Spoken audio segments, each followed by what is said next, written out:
Hello दोस्तों, नमस्कार। मैं भी एक आप सभी का बहुत बहुत स्वागत करता हूं एक और नए सेशन में। तो आप सब कैसे हैं? उम्मीद करता हूं आप सब अच्छे होंगे, स्वस्थ होंगे और आप सभी की एसएससी एमटीएस हवलदार एग्जाम 2025 की तैयारी बहुत ही अच्छी तरीके से चल रही होगी। तो साथियों, आज के इस क्लास में ब्रह्मास्त्र एमटीएस का पूरा पेपर डिस्कस करेंगे। पूरा पेपर मतलब साथी चारों विषय के सवाल एक ही क्लास में डिस्कस करेंगे। तो साथी आज के इस क्लास में पूरे 50 क्वेश्चन को डिस्कस करेंगे और आप सभी का सही करने का टारगेट 35 क्वेश्चन रहने वाले हैं। तो साथी देखिएगा ब्रह्मास्त्र एमटीएस का पूरा पेपर कैसा होगा। जिस लेवल पे इस टाइम एसएससी एग्जामों में सवाल पूछे जा रहे हैं, मेन आपका साथी एमटीएस के लिए 2 ही सब्जेक्ट हैं, लेकिन साथी हम चारों विषय के 7 सवाल लेकर चल रहे हैं। इससे क्या होगा कि हमारी एक ही क्लास में चारों विषय के सवाल हमारा तैयारी हो जाएगी। ओके साथी, तो ये क्लास आपके लिए अति महत्वपूर्ण होगा। जिस नए पैटर्न पे इस टाइम सवाल पूछे जा रहे हैं, बिल्कुल उसी लेवल पे सारे क्वेश्चन आज की इस क्लास में हम लोग डिस्कस करने वाले हैं। ओके, तो इसमें साथी जीके का क्वेश्चन करेंगे, इंग्लिश, मैथ और रीजनिंग के पूरे 50 क्वेश्चन, और आप सभी को टारगेट मिला है 35 क्वेश्चन ठीक करने का। ओके मेरे दोस्त, तो इस पेपर को कंप्लीट लगाइएगा और अपनी तैयारी बहुत ही अच्छी तरीके से करिए और अपनी तैयारी बहुत ही स्ट्रांग कर लीजिए, क्योंकि कभी भी साथी आपको एमटीएस हवलदार का एग्ज़ाम डेट देखने को मिल सकता है। और साथ ही हम जो भी क्लास करवाते हैं उस क्लास में से आपको कम से कम साथी मान के चलिए 4 से 5 सवाल आपकी शिफ्ट में मिलेंगे ही मिलेंगे। ओके, तो ये पूरे 50 क्वेश्चन को आप तैयार कर लेते हैं तो समझिए 4 से 5 क्वेश्चन आपका रेडी हो गया। कोई भी क्वेश्चन आ सकता है आपके शिफ्ट में डायरेक्ट डिट्टो, साथी सवाल भी रहेगा और ऑप्शन भी सेम रहेगा। ओके, तो चलिए मेरे दोस्त इस पेपर को हल करते हैं। तो साथी डेली क्लास सुबह 8 बजे, एक दोपहर में 12:30 पे और एक शाम में 6:30 पर, ये लगातार क्लास की टाइमिंग हो रही है हमारी इस टाइम। तो भाई आप नोटिफिकेशन को ऑन करिएगा। तो पहला प्रश्न हल करिए। ब्रिटिश भारत के किस गवर्नर जनरल ने सती प्रथा को कानूनी रूप से समाप्त करने में राजा राम मोहन राय की मदद की? बताइए साथी, ब्रिटिश भारत के किस गवर्नर जनरल ने सती प्रथा को कानूनी रूप से समाप्त करने में राजा राम मोहन राय की मदद की थी? तो साथी याद रखिएगा लॉर्ड विलियम बेंटिक ने किया था। तो डी ऑप्शन क्या हो जाएगा, बिल्कुल राइट आंसर हो जाएंगे। चलिए दोस्त अगला सॉल्व कॉल करिए क्वेश्चन नंबर 2 को। निम्नलिखित में से कौन सा स्थान वर्ष 1917 के गांधी जी के सत्याग्रह से संबंधित है? बताइए साथी, कौन सा स्थान वर्ष 1917 के गांधी जी के सत्याग्रह से संबंधित है? तो आप जानते हैं साथी चंपारण सत्याग्रह से जुड़ा हुआ है। डी ऑप्शन बिल्कुल राइट आंसर हो जाएंगे। और आप सभी से सवाल पूछता है कि चंपारण सत्याग्रह किस वर्ष में हुआ था? तो 1917 में हुआ था, ये डेट याद रखिएगा। चलिए नेक्स्ट अगला सवाल कॉल करिएगा। मार्च 2023 में भारत के 28वें लेखा महानियंत्रक यानी सीएजी के रूप में किसे नियुक्त किया गया था? बताइए साथी, मार्च 2023 में भारत के जो 28वें लेखा महानियंत्रक यानी सीएजी, ये इनके रूप में किसे नियुक्त किया गया था? बताइए साथी। तो भाई याद रखिएगा एसएस दुबे को। सी ऑप्शन यहाँ से क्या हो जाएगा, बिल्कुल राइट आंसर हो जाएंगे। चलिए दोस्त अगला सॉल्व कॉल करिएगा क्वेश्चन नंबर 4 को। मणिपुर के निम्नलिखित में से किस शहर में जवाहरलाल नेहरू मणिपुर नृत्य अकादमी स्थित है? बताइए साथी, मणिपुर के किस शहर में जवाहरलाल नेहरू मणिपुर नृत्य अकादमी स्थित है? तो साथी याद रखिएगा इम्फाल शहर में स्थित है। ऑप्शन यहाँ से क्या हो जाएगा, बिल्कुल राइट आंसर हो जाएंगे। चलिए दोस्त अगला सॉल्व कॉल करिएगा क्वेश्चन नंबर 5 को। दक्षिण भारत के निम्नलिखित में से किस साम्राज्य के अंतर्गत महाबलीपुरम मंदिर वास्तुकला के एक महत्वपूर्ण केंद्र के रूप में उभरा? बताइए साथी, दक्षिण भारत के किस साम्राज्य के अंतर्गत महाबलीपुरम मंदिर वास्तुकला के एक महत्वपूर्ण केंद्र के रूप में उभरा था? तो साथी याद रखिएगा पल्लव। सी ऑप्शन क्या हो जाएगा, बिल्कुल राइट आंसर हो जाएंगे। ओके, चलिए दोस्त अगला सॉल्व कॉल करिए क्वेश्चन नंबर 6 को। भारतीय संविधान ने किसकी स्थापना की है? तो यहाँ तो हमें ऑप्शन पढ़ने की जरूरत है। भारतीय संविधान ने क्या बहुल न्यायपालिका प्रणाली की स्थापना की? नहीं साथी। क्या दोहरी? नहीं भाई। एकल है भाई। आंशिक? नहीं भाई। तो स्वतंत्र न्यायपालिका प्रणाली की स्थापना की है भारतीय संविधान ने। तो डी ऑप्शन बिल्कुल राइट आंसर हो जाएंगे। चलिए अगला सॉल्व कॉल करिए क्वेश्चन नंबर 7 को। हुमायूं की मृत्यु के बाद 13 वर्षीय अकबर का 1556 में किसके कलानौर में राज्याभिषेक हुआ? बताइए साथी, हुमायूं की मृत्यु के बाद 13 जो वर्षीय अकबर का जो 1556 में राज्याभिषेक हुआ था वो किस राज्य के कलानौर में हुआ था, बताइए। तो साथ ही याद रखिएगा पंजाब राज्य के कलानौर में राज्याभिषेक हुआ था अकबर का 1556, वो भी 13 वर्षीय में। डी ऑप्शन क्या हो जाएगा, बिल्कुल राइट आंसर हो जाएंगे।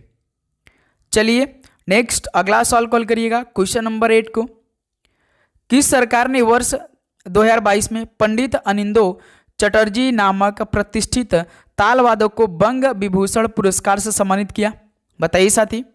किस सरकार ने वर्ष 2022 में पंडित अनिंदो चटर्जी नामक प्रतिष्ठित तालवादक को बंग विभूषण पुरस्कार से सम्मानित किया, बताइए साथी, किस सरकार ने।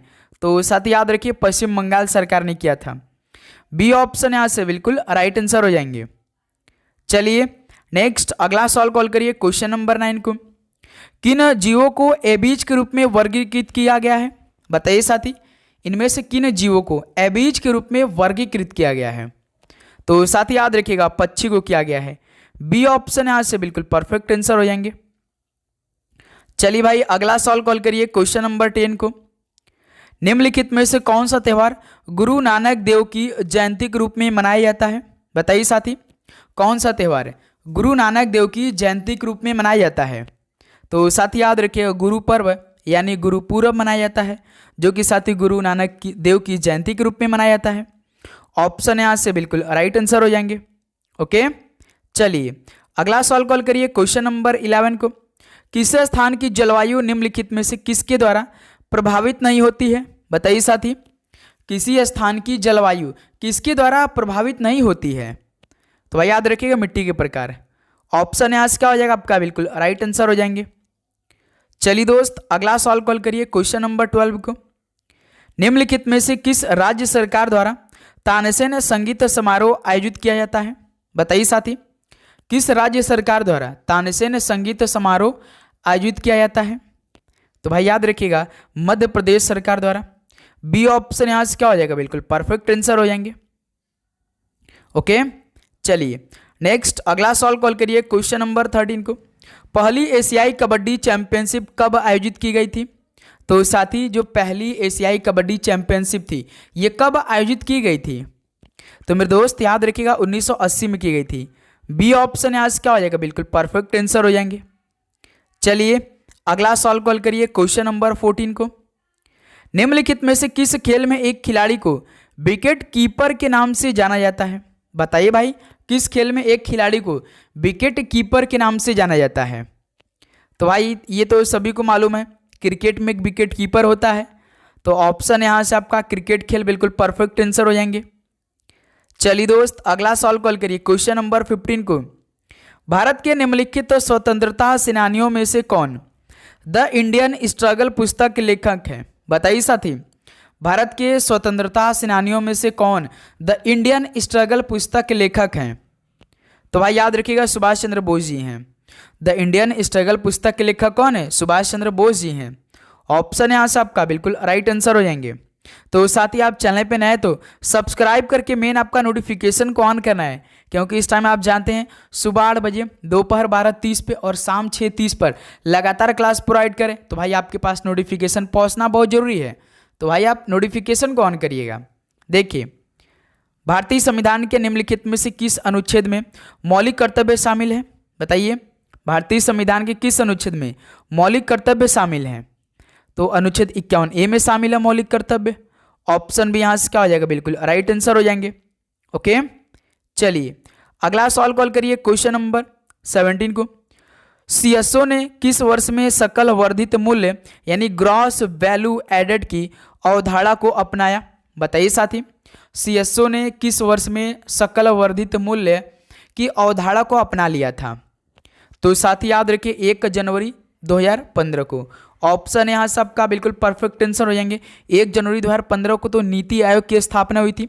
योजना आयोग की जगह नीति आयोग आ चुकी थी 1 जनवरी 2015 को। ये भी बात याद रखिएगा आप लोग। चलिए भाई अगला सवाल कॉल करिए क्वेश्चन नंबर 18 को। निम्नलिखित में से किसकी लवणता सर्वाधिक है, बताइए साथी। किसकी लवणता सर्वाधिक है। तो मेरे दोस्त याद रखिएगा इनमें से यदि हम बात करेंगे लवणता सर्वाधिक है तो लेक वैन की है।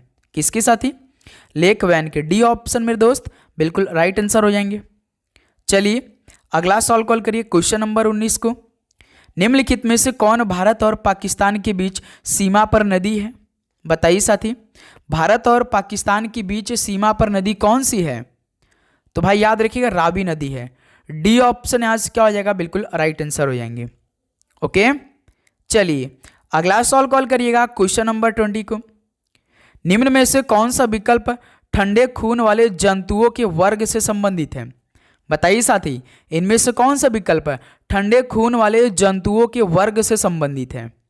तो भाई याद रखिए गिरगिट। जो गिरगिट होते हैं ये साथी ठंडे खून वाले जंतुओं के वर्ग में संबंधित हैं। तो सी ऑप्शन बिल्कुल परफेक्ट आंसर हो जाएंगे। ओके, चलिए अगला सवाल कॉल करिए क्वेश्चन नंबर 21 को।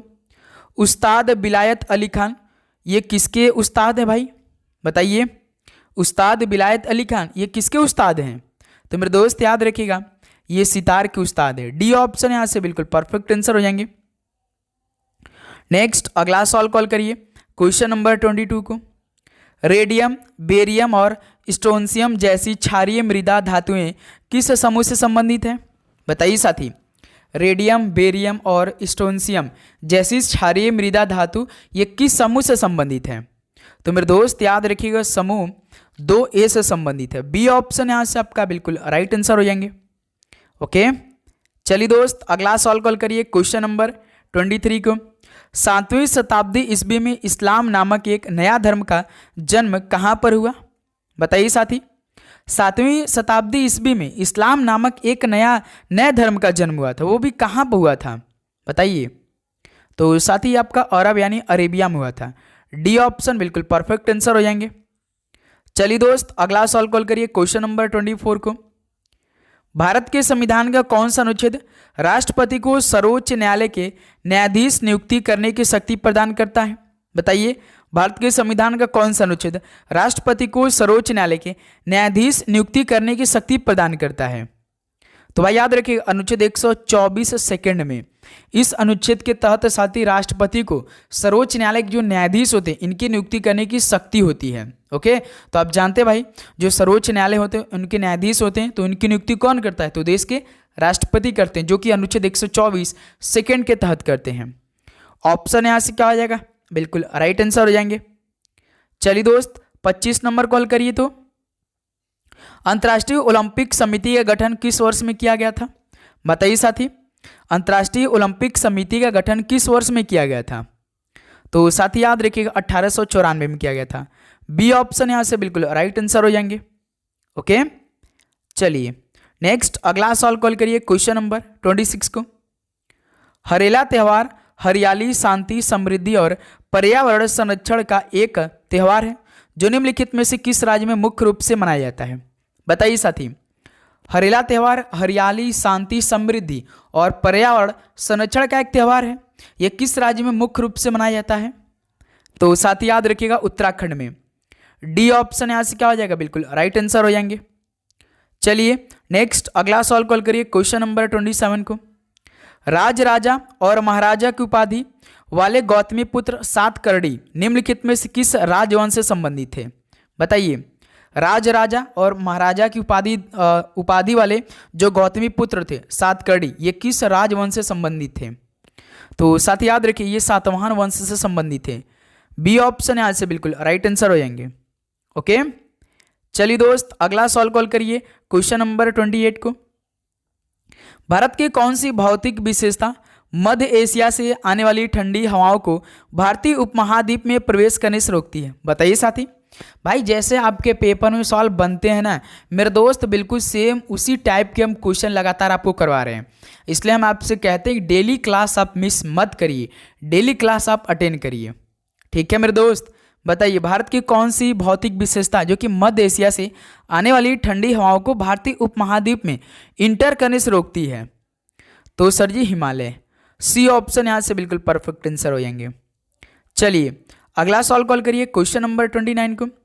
भारतीय संविधान के निम्नलिखित में से किस अनुच्छेद में ग्राम पंचायतों का उल्लेख है? बताइए, भारतीय संविधान के किस अनुच्छेद में ग्राम पंचायतों का उल्लेख है? तो साथ ही याद रखिए अनुच्छेद 40 में। बी ऑप्शन यहाँ से बिल्कुल राइट आंसर हो जाएंगे। चलिए दोस्त, अगला सवाल कॉल करिए क्वेश्चन नंबर 30 को। 19वीं सदी के भारत के निम्नलिखित समाज सुधारकों में से कौन स्त्री पुरुष तुलना की लेखिका थी? बताइए साथी। 19वीं सदी के जो भारत की समाज सुधारकों में से एक थी जो कि स्त्री पुरुष तुलना की लेखिका थी, वो कौन थी भाई? तो याद रखिए ताराबाई शिंदे थी। बी ऑप्शन यहाँ से बिल्कुल परफेक्ट आंसर हो जाएंगे। ओके, चलिए अगला सवाल कॉल करिए क्वेश्चन नंबर 31 को। सितार वादक पंडित रविशंकर को 1999 में भारत सरकार द्वारा निम्नलिखित में से किस पुरस्कार से सम्मानित किया गया था? बताइए साथी। सितार वादक पंडित रविशंकर हैं, इनको 1999 में भारत सरकार द्वारा एक पुरस्कार से सम्मानित किया गया था। वो पुरस्कार कौन सा था? तो सर जी भारत रत्न से सम्मानित किया गया था। डी ऑप्शन मेरे दोस्त बिल्कुल राइट आंसर हो जाएंगे। चलिए अगला सवाल कॉल करिए क्वेश्चन नंबर 32 को। मोहिनीअट्टम निम्नलिखित में से किस पारंपरिक नृत्य शैली से संबंधित है? बताइए मोहिनीअट्टम किस पारंपरिक नृत्य शैली से संबंधित है? तो भाई याद रखिए लास शैली से संबंधित है मोहिनीअट्टम। बी ऑप्शन यहाँ से परफेक्ट आंसर हो जाएंगे। चलिए दोस्त अगला सवाल कॉल करिए क्वेश्चन नंबर 33 को। तो अब मेरे दोस्त इंग्लिश की सारे क्वेश्चन आप बिल्कुल ध्यान से देखेंगे। ओके, जैसे 33 नंबर हॉल करिए तो आप लोग select the incorrectly spelled word in the given sentence. तो यहाँ पे आप सभी को एक सेंटेंस दे रखा है, तो इनमें कोई ना कोई साथी इनकरेक्ट स्पेलिंग वाला वर्ड है, उसी को बताना है। बताइए भाई। जैसे द नेबर सेंटेंस को यदि हम पढ़ते हैं तो द नेबर बिल्कुल ठीक है। केम इन डिसग्वाइज यानी साथी डिसग्वाइज एंड अटैक्ड हर चिल्ड्रेन यानी पड़ोसी ने भेष बदल कर आया और उसके बच्चों पर हमला कर दिया। लेकिन साथी जो यहाँ पे स्पेलिंग दे रखा है डिसग्वाइज, ये स्पेलिंग गलत है भाई। यानी जो डिसग्वाइज का राइट स्पेलिंग होता है उसका सही क्या होता है? DISGUISE होता है मेरे दोस्त। DISGUISE होता है। डिस्क्यूज का मतलब होता है पहचान छिपाना। क्या मेरे दोस्त? पहचान छिपाना होता है। ये बात याद रखिएगा मेरे दोस्त, ठीक है। तो यही आपका पहला ही ऑप्शन बिल्कुल इनकरेक्टली स्पेल्ड वर्ड दे रखा है, तो ये ऑप्शन बिल्कुल राइट आंसर हो जाएगा। देखिए नेबर तो ठीक है, पड़ोसी ठीक है, अटैक्ड बिल्कुल ठीक है, राइट स्पेलिंग है, चिल्ड्रन भी बिल्कुल ठीक है। यानी इस सवाल का साथी ऑप्शन है आपका बिल्कुल राइट आंसर हो जाएंगे। ओके दोस्त, चलिए अगला सवाल कॉल करिएगा क्वेश्चन नंबर 34 को। Select the most appropriate antonym of the given word. Pacify का एंटोनिम बताइए साथी। पैसिफाई का मतलब क्या हो जाएगा? पैसिफाई मतलब विलोम शब्द बताना है। पैसिफाई मतलब होता है साथी शांत करना। क्या? शांत करना होता है मेरे दोस्त, ठीक है। शांत करना, जैसे कि किसी को तसल्ली देना है। जैसे कोई को तकलीफ हो रही है तो उसको आप जाकर तसल्ली दे देते हैं, तो उसको क्या बोलते हैं? पैसिफाई बोलते हैं। जैसे नेगेट का मतलब क्या होता है साथी? नकारना। नेगेट का मतलब होता है मेरे दोस्त नकारना होता है, ये बात याद रखिएगा। और साथी आपका एम्यूज का मतलब होता है हंसाना। एम्यूज का मतलब होता है साथी किसी को हंसाना, या आपको कह सकते हैं खुश करना। और साथी रिस्टोर, तो भाई आप सभी को मालूम है कि पुनः स्थापित करना, पुनः स्थापित करना, फिर से रिस्टोर कर देना। और इनरेक का मतलब साथी क्या होता है? क्रोधित करना। इनरेक का मतलब होता है मेरे दोस्त याद रखिएगा क्रोधित करना होता है, ठीक है, ये बात याद रखिएगा। तो पैसिफाई मतलब शांत करना, तो जस्ट इसका उल्टा क्या होगा? क्रोधित करना हो जाएगा। यानी डी ऑप्शन बिल्कुल राइट आंसर हो जाएंगे। तो 34 का साथी डी ऑप्शन बिल्कुल राइट आंसर हो जाएंगे। चलिए अगला सवाल कॉल करिए तो क्वेश्चन नंबर 35 को। Select the most appropriate meaning of the given idiom. मुहावरा बताइए। बीट अराउंड द बस, इसका मतलब साथी इस सवाल का राइट आंसर दीजिए। बीट अराउंड द बस मतलब साथी ना मुद्दे पर सीधे न आना है। जैसे कि आप कहीं पर गए, कोई मुद्दा उठाना है और आप मुद्दे पर ना आकर कोई दूसरा बात कर रहे हैं, तो उसी को क्या बोलते हैं? Beat around the bus. यानी साथी मुद्दे पर ना सीधे तरीके से नहीं आना, यानी टाल मटोल करना, जिसे आप कहते हैं टाल मटोल कर रहा है वो, तो उसी को क्या बोलते हैं? बीट अराउंड द बस बोलते हैं। तो इसका क्या बनेगा? To avoid getting to the point of an issue. जो पॉइंट है उसको बिल्कुल उसको अवॉइड कर रहा है भाई, पॉइंट में नहीं आ रहा है, किसी मुद्दे के मूल तक पहुंचने से बचने के लिए वो कर रहा है ऐसे। तो इस सवाल का बी ऑप्शन साथी बिल्कुल राइट आंसर हो जाएंगे। ओके, चलिए अगला सॉल्व कॉल करिए क्वेश्चन नंबर 36 को। Select the incorrectly spelled word, तो इनमें से इनकरेक्टली स्पेल्ड वर्ड बताइए। आइडोल, मोटो, हाइमन, मशीनरी, बताइए कौन सा इनकरेक्टली स्पेल्ड वर्ड है भाई, बताइए। ध्यान से हल करिए। इस सवाल का परफेक्ट आंसर क्या होगा मेरे दोस्त? तो साथ ही ध्यान से देखिएगा, तो आइडोल ठीक है, मोटो बिल्टिल ठीक है, हाइमन भी ठीक है, लेकिन साथ ही मशीनरी, मशीनरी का जो राइट स्पेलिंग होता है वो क्या होता है? MACHINERY, मशीनरी होता है। यहाँ पे देखिए ए दे रखा है, यही तो रॉन्ग हो गया भाई। डी ऑप्शन इस सवाल का परफेक्ट आंसर हो जाएंगे। ओके, चलिए नेक्स्ट अगला सॉल्व कॉल करिए। तो क्वेश्चन नंबर 37 को, select the most appropriate antonym of the given word. Delay का साथ ही एंटोनिम बताइए। विलोम शब्द, डीले मतलब क्या होता है भाई? विलंब करना। डीले मतलब साथ ही विलंब, तो ये तो सबका सही होना चाहिए भाई। वेट मतलब प्रतीक्षा करना होता है। वेट मतलब साथ ही प्रतीक्षा, आप किसी का प्रतीक्षा करें यानी वेट करें। हेस्टन का मतलब क्या होता है? जल्दी करना। क्या साथी? हेस्टन का मतलब क्या होता है? जल्दी करना होता है मेरे दोस्त। तो इस सवाल का हो सकता है कि बी ऑप्शन राइट आंसर हो जाएगा, क्योंकि विलंब करना इसका अपोजिट क्या होगा? जल्दी करना। इंटरवेन का मतलब क्या होता है? हस्तक्षेप करना। इंटरवेन का मतलब साथी किसी में हस्तक्षेप करना। ओके मेरे दोस्त, ये बात याद रखिएगा। लैग का मतलब क्या? लैग मतलब पिछड़ जाना। जैसे आप डेली हम आपको क्लास करवा रहे हैं और अब 1-2 दिन से क्लास नहीं कर रहे हैं, इसका मतलब आप पिछड़ गए, यानी आपका लैग हो गया भाई, है ना मेरे दोस्त। तो इस सवाल का जो डीले का एंटोनिम था क्या होगा? हेस्टेन होगा, यानी बी ऑप्शन इस सवाल का परफेक्ट आंसर हो जाएंगे। ओके दोस्त, चलिए अगला सवाल कॉल करिए क्वेश्चन नंबर 38 को। देखिए, select the most appropriate adverb to fill in the blanks. भाई इसमें आपको फिल इन द ब्लैंक्स करना, वो भी एडवर्ब को सिलेक्ट करके। जैसे the explorers trekked through the dense jungle, यानी साथी खोजकर्ताओं ने tracked through the dense jungle, यानी खोजकर्ताओं ने घने जंगल से होकर तक यात्रा की। यानी साथी इसमें क्या फिल इन द ब्लैंक्स होगा? जैसे साथी हम बात करेंगे, रेयरली का मतलब क्या होता है साथी? कभी कभार होता है। रेयरली का मतलब क्या होता है मेरे दोस्त? कभी कभार होता है।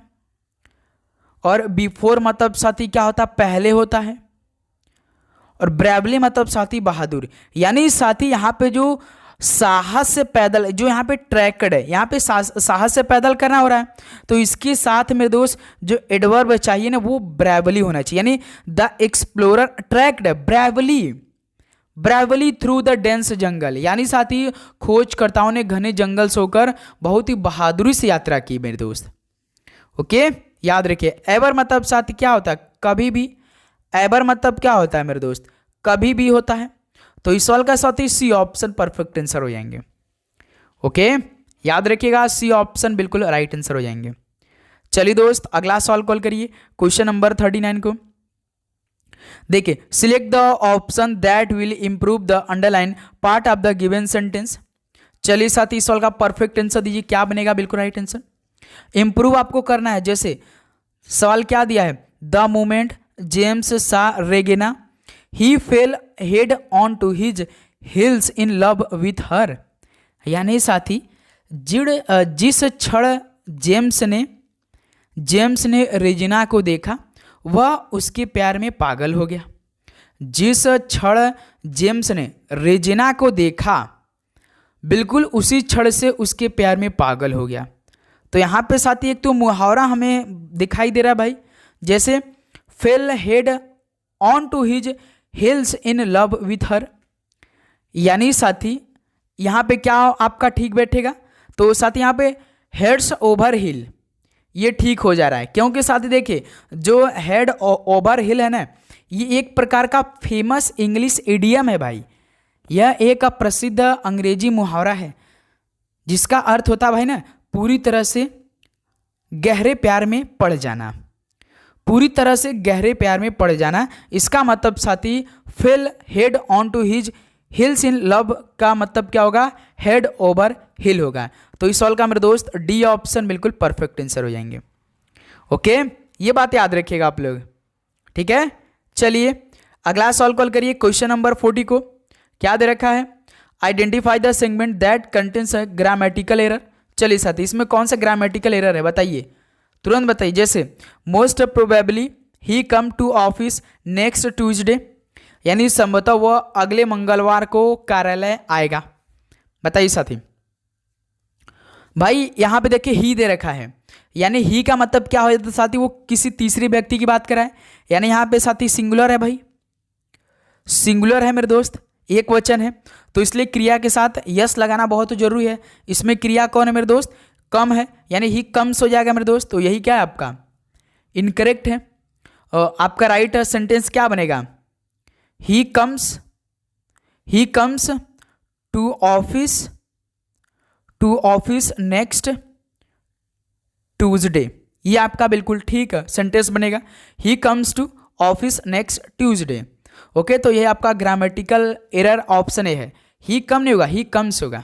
ओके, ये बात याद रखेगा।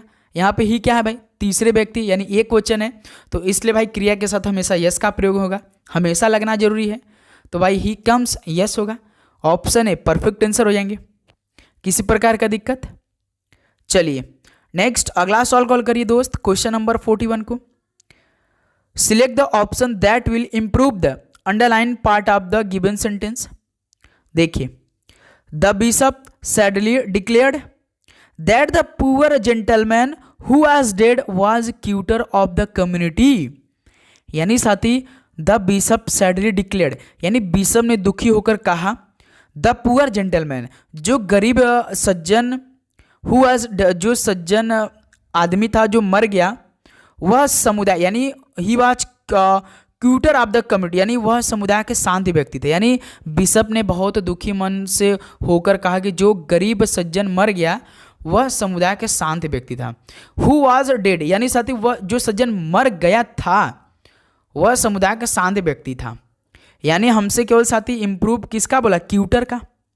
यहाँ पे साथी आप देख रहे हैं तो जो आपका पुअर जेंटलमैन है, इसके लिए या तो साथी क्यूटर होगा या तो क्यूटेस्ट होगा, इनमें से क्यूटेस्ट भाई उचित हमें लग रहा है, क्योंकि भाई इसका मीनिंग है कि सबसे शांत। क्यूटेस्ट का मतलब होता है सबसे शांत। क्यूटर साथी ने तुलना को दर्शाता है।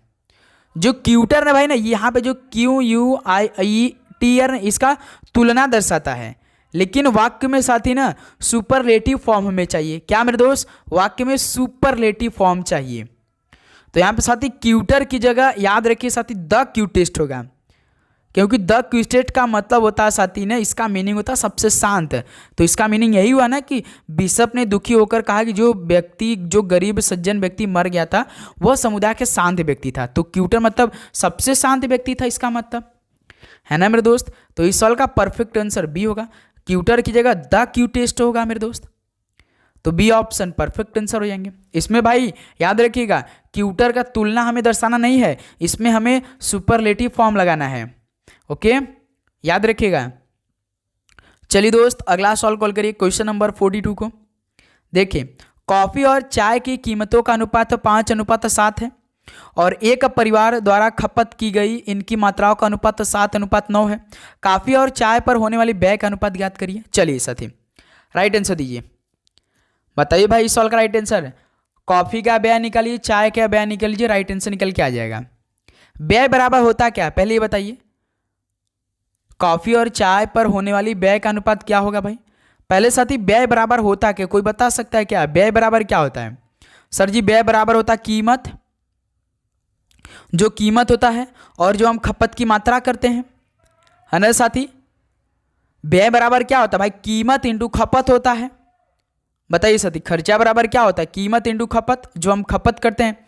तो देखिए साथी पहले हम साथी कॉफी का व्यय निकाल लेते हैं, यानी टी को हम मान लेते हैं। टी का आपका यहाँ पे साथी कीमत कितना है भाई? 5 है। खपत कितना है? 7 है। तो इसका साथी 35 हो जाएगा टी का। और कॉफ़ी का फिर साथी एक बार फिर से दोनों को हम टी मान लेते हैं, यानी दोनों टी कॉफ़ी। एक सेकंड साथी, हम एक को कॉफ़ी माने तो सी डिनोट करते हैं। सी कीमत कितना है? 5:7, यानी 35 के बराबर हो जाएगा। यानी कॉफ़ी का व्यय साथी 35 के बराबर हो जाएगा। और साथी चाय का व्यय कितना होगा? 7:9 दे रखा है, यानी 7×9 63 हो जाएगा, है ना मेरे दोस्त? 63 है। अब उसके बाद साथी हम इन दोनों का अनुपात निकाल लेंगे। देखिए 35 और 63 आ चुका है। व्यय बराबर मेरे दोस्त कीमत इंटू खपत होता है, ठीक है। और साथी यहाँ पे कॉफ़ी का जब हम साथी व्यय निकालेंगे तो 5:7 यानी 5 × 7 का मल्टीप्लाई कर देंगे। और यहाँ देखिए 5 × 7 से यहाँ पे मल्टीप्लाई करेंगे, 7 और 9 का यहाँ से मल्टीप्लाई कर देंगे। ठीक है सर जी, ओके।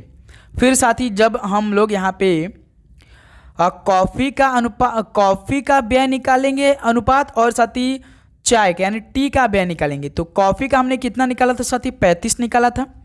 और टी का यानी चाय का अनुपात कितना निकाला था? 63 निकाला था। तो साथी 7 × 5 = 35, 7 × 9 = 63। तो साथी कॉफ़ी और चाय पर होने वाले व्यय का अनुपात कितना होगा? 5:9 हो जाएगा। तो देखिए कौन सा ऑप्शन है? पहला ऑप्शन है। तो यहाँ साथी 42 का ए ऑप्शन क्या हो जाएगा? बिल्कुल परफेक्ट आंसर। हमेशा याद रखिए व्यय बराबर कीमत इंटू खपत की मात्रा होती है ना मेरे दोस्त। देखिए कॉफ़ी का अनुपात 5 है, चाय का अनुपात 7 है। ठीक है, इनके द्वारा साथ एक परिवार इनके द्वारा खपत की गई इनकी मात्राओं का अनुपात 7 है, यानी काफ़ी 7 खपत कर रहे हैं और चाय 9 कर रहे हैं। तो साथी एक बार आप कॉफ़ी का व्यय निकाल लीजिए, एक बार चाय का व्यय निकाल लीजिए। तो साथी जब हमने कॉफ़ी का व्यय निकाला तो क्या हो जाएगा साथी? यहाँ पे कॉफ़ी यहाँ पे 5 दे रखा है, इनका खपत कितना है? 7 है, तो 5 × 7 = 35 के बराबर हो जाएगा। फिर साथी चाय यानी टी का जो हम व्यय निकाला तो टी का अनुपात कितना है? 7 है, इनका खपत कितना है? 9 है, तो 7 × 9 = 63। जब इनको साथी हम बराबर करेंगे C/T के फॉर्म में लिखेंगे। C/T, कॉफ़ी का व्यय कितना था? 35 था, और साथी चाय का व्यय कितना था? 63 था। तो साथी यहाँ से 7 से जब हम भाग करेंगे, 7 × 5 = 35, 7 × 9 = 63, यानी 5:9 हो जाएगा मेरे दोस्त। ऑप्शन यहाँ से बिल्कुल राइट आंसर हो जाएंगे। बताइए साथी किसी प्रकार का दिक्कत? बिल्कुल नहीं। चलिए दोस्त नेक्स्ट अगला सॉल्व कॉल करिए क्वेश्चन नंबर 43 को। 3 उम्मीदवारों ने एक चुनाव लड़ा, क्रमशः 1234, 8848 और 20180 मत प्राप्त किए। विजयी उम्मीदवार को कुल मतों का कितना प्रतिशत प्राप्त हुआ? भाई 3 उम्मीदवार थे, 3 लोग चुनाव लड़े, 1 2 3 है ना मेरे दोस्त। तो एक लोग को साथी वोट मिला 1234, एक लोग को मेरे दोस्त मिला 8848, एक लोग को मिला साथी 20180। ये 3 लोग हो गए, 3 लोग को अलग अलग वोट मिला। और हमसे सवाल पूछा विजयी उम्मीदवार, तो साथी यदि आप ध्यान लगाएंगे तो विजयी उम्मीदवार इनमें से कौन हुआ होगा? ये तीसरा बंदा, क्योंकि जिसको सबसे अधिक वोट मिलेगा वही जीतेगा ना भाई। बताइए साथी, जिसको सबसे अधिक वोट मिलेगा वही जीतेगा। तो विजयी उम्मीदवार का हमसे पूछा है, तो पहले तो साथी टोटल मत हम लोग कैसे निकालेंगे? जोड़ देंगे, पहले का वोट, दूसरे का वोट, तीसरे वोट का जोड़ देंगे भाई, है ना मेरे दोस्त। कुल मत निकालेंगे, उसके बाद साथी विजयी है उसको ऊपर लिखकर टोटल से भाग कर देंगे भाई, इंटू 100 कर देंगे, हमारा प्रतिशत निकल के आ जाएगा। यही हमसे सवाल पूछा है भाई ना। जैसे देखिए 3 उम्मीदवार थे, तीनों उम्मीदवार को अलग अलग वोट मिला, पहले को 1234 मिला, सवाल दिया है भाई, और दूसरे को 8448 मिला, तीसरे को 20180 मिला। तो विजयी उम्मीदवार कौन हुआ? जो सबसे अधिक वोट पाया, यानी तीसरा बंदा, है ना साथी। पहले कुल मत हम लोग जोड़ लेते हैं भाई, कितना आएगा? देखिए 20180, फिर साथी 8448, एक लोग को 1 2 3 4 यानी 1234, तो सबको जोड़ा जाए। 8 4 12 को 2, 8 4 12, 3 15 16 के 6 1, 4 2 6 1 7 1 8, 8 1 9 2, यानी साथी टोटल यहाँ पे मत कितना निकला? यानी साथी कुल मत जो हमारा निकला वो 29,862 निकला, है ना साथी। 29,862 टोटल मत है, ये कुल मत, यानी तीनों का मत हमारा 29,862 है। और हमसे साथी विजय का पूछा, यानी 20,180 का पूछा है, 29,862 याद रखिएगा। तो साथी कैसे होगा? विजय का पूछा है तो कितना प्रतिशत होगा? देखिए विजय का, तो विजय उम्मीदवार को कितना मिला है साथी? 20,180 मिला है। टोटल मत कितना है भाई? अभी हमने निकाला था 29,862, बटे में करेंगे मल्टीप्लाइड बाई 100 कर दीजिए, आपका आंसर निकल आएगा। भाई ये तो बहुत ज़्यादा सवाल है भाई, ये हमारे लिए चुनौती है। जब साथी आप इसे काट पीट करेंगे ना तो आपका फाइनली जो आंसर निकल के आएगा 57.58% निकल के आएगा। यानी साथी विजयी उम्मीदवार को कुल मतों का कितना प्रतिशत मिला? 67.58% मिला, यानी ऑप्शन है बिल्कुल परफेक्ट आंसर हो जाएगा। बस तरीका समझिए मेरे दोस्त, तरीका सीख लीजिए भाई आप लोग, ओके, ये बात याद रखिएगा। अपने से हल करके देखिएगा साथी, क्या ये 67.58% आ रहा है। 20,180 बटे में 29,862 इंटू 100 करके देखिए, कैलकुलेटर में थोड़ा सा हल करके देखिए। चलिए दोस्त, अगला सवाल को हल करिए, क्वेश्चन नंबर 44 को। 5 वर्षों के लिए 6% वार्षिक की ब्याज दर पर उधार ली गई राशि 2,000 पर साधारण ब्याज रुपीज में ज्ञात करिए। तो साथी सिंपल इंटरेस्ट बराबर क्या होता है, प्रिंसिपल रेट इंटू टाइम बटे में 100। प्रिंसिपल साथी सबसे अधिक नंबर में 2,000 दे रखा है, रेट है साथी 6%, टाइम आपका 5 दे रखा है, बटे में 100 कर दीजिए। डबल जीरो से डबल जीरो कैंसिल, 20 छक्का 120, 120 गुड़े 5 कितना हो, 12 पंजे 60 यानी 600 हो जाएगा। तो साथी 2,000 गुड़े 6 गुड़े 5 बटे 100 कितना होगा, 600 होगा, जो कि सिंपल इंटरेस्ट हमारा 600 बिल्कुल परफेक्ट आंसर हो जाएगा। बताइए साथी, किसी प्रकार का दिक्कत यहाँ तक? बिल्कुल नहीं। अगला सवाल में बढ़ा जाए। चलिए दोस्त, नेक्स्ट अगला सवाल कॉल करिए, क्वेश्चन नंबर 45 को। देखिए 40 kg, 49 kg, 56 kg, 72 kg और 37 kg वजन के 5 सदस्यों वाले परिवार का औसत वजन केजी में ज्ञात करिए। भाई देखिए, पहले तो सिंपल इंटरेस्ट का 2 सवाल और ये 2 सवाल, यानी 4 सवाल तो मैथ के यहीं आपको मिल जाएगा भाई। यानी 20 में से आपको आने वाले दिनों में 16 क्वेश्चन तैयार करना है। 4 क्वेश्चन तो हम आपको डेली करवा रहे हैं। ओके मेरे दोस्त, अब भाई औसत हमें निकालना है, एवरेज निकालना है। तो सबसे पहले सभी संख्याओं को जोड़ेंगे। 40, कल क्लास में लगता है एक सवाल गलती हो गया था भाई, लेकिन ये सवाल गलती नहीं होना चाहिए, यही वाला सेम सवाल गलती हुआ था भाई। बहुत सारे स्टूडेंट कमेंट कर रहे थे, शायद क्वेश्चन नंबर 33 था या कोई था, इसी रिलेट में था क्वेश्चन।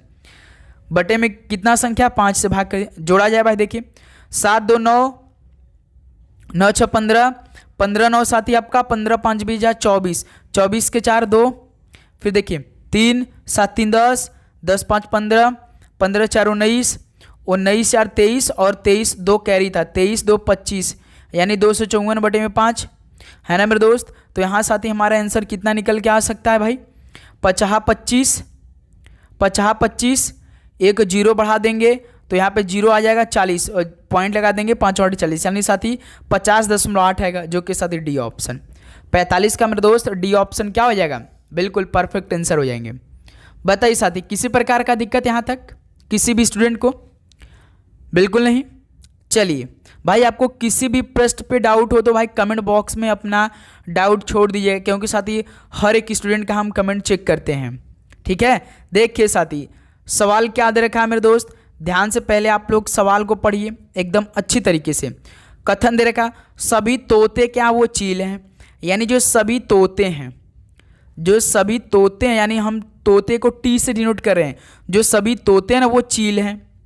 बिल्कुल, चील को साथ ही हम सी से डिनोट कर रहे हैं। ठीक है, कुछ तोते जो है ना वो शुतुरमुर्ग है, यानी साथी जो कुछ तोते हैं ना वो आपके शुतुरमुर्ग है, यानी यस से डिनोट कर दे रहे हैं भाई। बस यही डायग्राम आपको बनाने आ गया तो समझ लीजिए, आप सवाल हल कर सकते हैं। सवाल क्या दिया, पहला निष्कर्ष देखिए, कुछ चील तोते हैं, कुछ चील साथी क्या तोते बिल्कुल हैं भाई, पूरी तरीके से है, यानी पहला हमारा निष्कर्ष बिल्कुल ठीक लग रहा है ना साथी। देखिए सवाल क्या दिया है, सभी तोते चील हैं, सभी तोते को हमने चील बना दिया, कुछ तोते को हमने शुतुरमुर्ग बना दिया, यानी कुछ शुतुरमुर्ग चील भी हैं, कुछ तोते भी हैं भाई।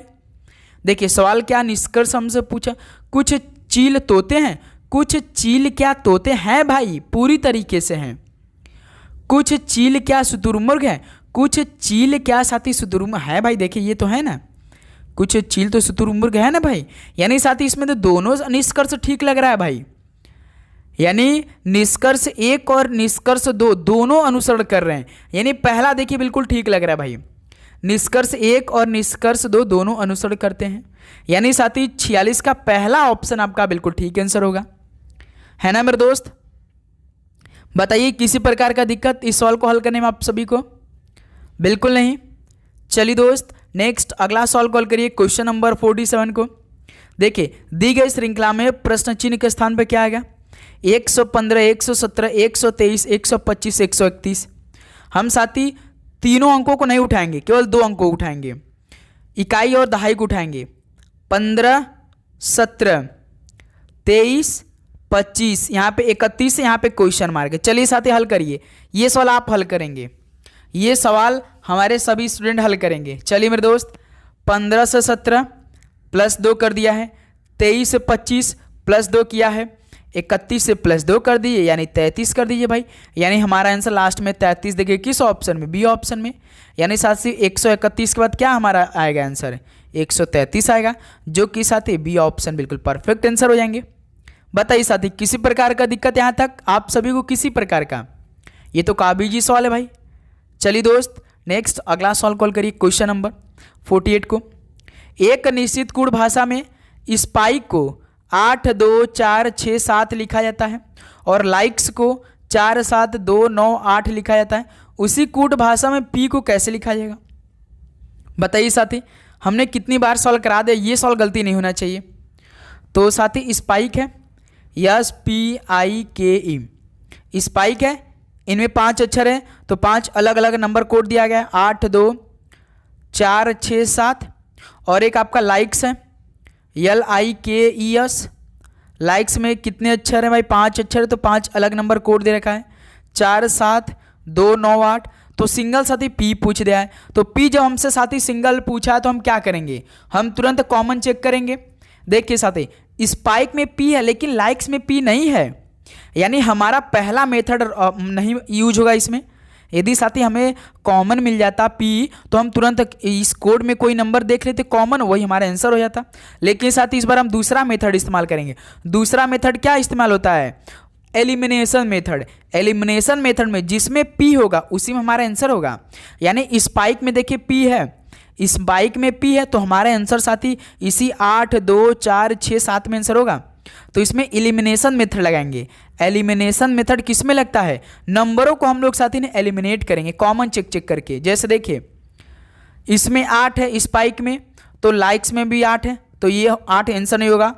और फिर साथ देखिए 2 इसमें है, 2 इसमें भी है, और साथी 4 इसमें है, 4 इसमें भी है, और 7 देखिए इसमें है, 7 इसमें है। तो स्पाइक में केवल एक अक्षर बच रहा है, कौन, 6। तो यही पी का कोड हो जाएगा 6, यानी साथी सी ऑप्शन राइट आंसर हो जाएगा। बस यही काम करना है मेरे दोस्त। जब कॉमन नहीं मिले तो भाई एलिमिनेशन मेथड लगाइए और उसी में आपका आंसर होगा जिसमें पी दिया रहेगा, जो इसमें अक्षर जो आपको दिया रहेगा।